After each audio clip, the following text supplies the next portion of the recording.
Item número SCP-1238. Classe do objeto Keter. Procedimentos especiais de contenção.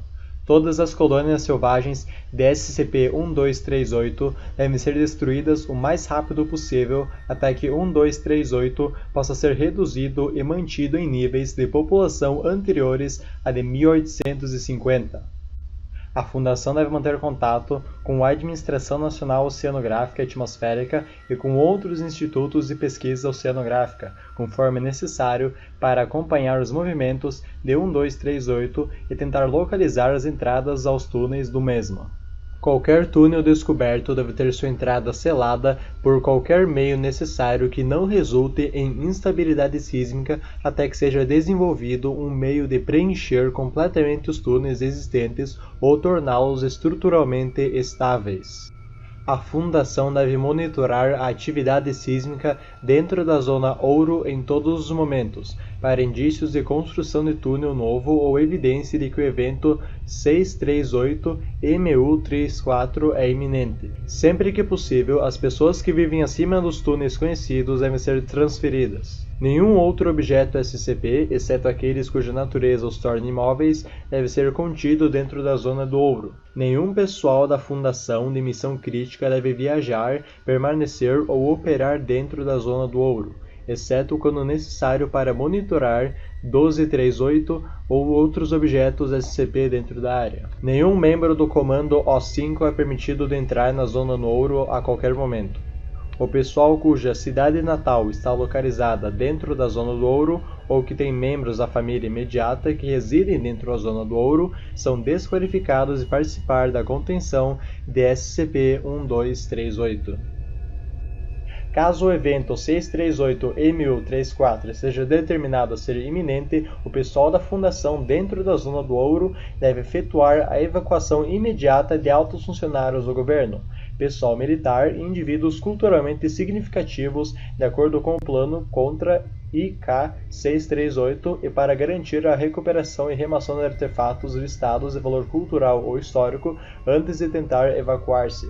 A Unidade de Pesquisa Móvel 638 deve permanecer no local dentro da Zona de Ouro e transmitir observações e dados ao Comando de Sobremissão até que as condições ambientais tornem a comunicação impossível. Na sequência do evento 638-MU34, a Fundação deve estabelecer contatos com os governos nacionais e empregar os seus recursos para fins humanitários, se necessário para evitar a escalação de um colapso da civilização global classe IK. Descrição: SCP-1238 é uma espécie de peixe sem classificação taxonômica atual, morfologicamente similar à da horta antártica, Dissostichus malsoni. SCP-1238 reside principalmente em águas profundas do norte do Oceano Pacífico, ao longo das costas noroeste americana e ocidental do Canadá. Os espécimes adultos de SCP-1238 medem em média 1,4 metros de comprimento e pesam de 100 a 110 kg. SCP-1238 não é adequado para o consumo humano devido às grandes concentrações de minerais tóxicos consumidos pelo peixe e atualmente não são pescados em qualquer quantidade significativa ou são explorados pela indústria humana para qualquer propósito significativo. Durante a maior parte do seu ciclo de vida, os espécimes de SCP-1238 subsistem principalmente em uma dieta de peixes menores e outros pequenos animais aquáticos.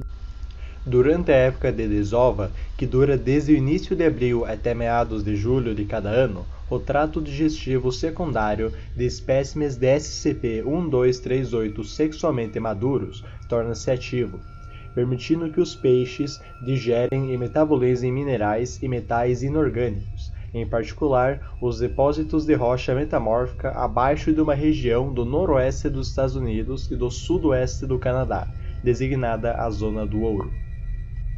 Durante a época de desova, SCP-1238 reunirá em massa em locais específicos ao longo do oceano e iniciará um processo de encapsulamento sob e através da plataforma continental, ampliando o túnel como resultado de consumir a rocha existente. Durante a época de reprodução, um espécime adulto de SCP-1238 pode consumir e metabolizar aproximadamente 120% de sua massa corporal em minerais dentro de um período de 24 horas. SCP-1238 produz pouco desperdício durante esta etapa. O volume de resíduos excretados é de aproximadamente 10% do que foi consumido. Os túneis produzidos por SCP-1238 desta forma tornam-se os locais de reprodução em que os ovos do mesmo são colocados e fertilizados. Um espécime feminino de SCP-1238 é capaz de produzir até 40.000 ovos dentro de uma estação, dos quais aproximadamente 25 a 35% sobreviverão até a idade adulta nas condições atuais. Os filhotes de SCP-1238 alcançam a maturidade sexual após aproximadamente 10 anos e foram documentados para viver até aproximadamente 35 anos na natureza. Os espécimes de SCP-1238 quase sempre retornam ao túnel em que nasceram para reproduzir, com dezenas e milhares de espécimes individuais envolvidos na escavação de um único túnel. 1238 continuará a expandir-se em um túnel específico, formando ocasionalmente túneis de ramificação, até que os fenômenos naturais causem o colapso do túnel, ou o crescimento de população resulte em concorrência excessiva por recursos, ou o abastecimento de alimentos se torna inadequado. Os túneis de SCP-1238 individuais foram documentados para se estender até, apagado, quilômetros do ponto de partida e tão profundos como, apagado, quilômetro abaixo do nível da superfície.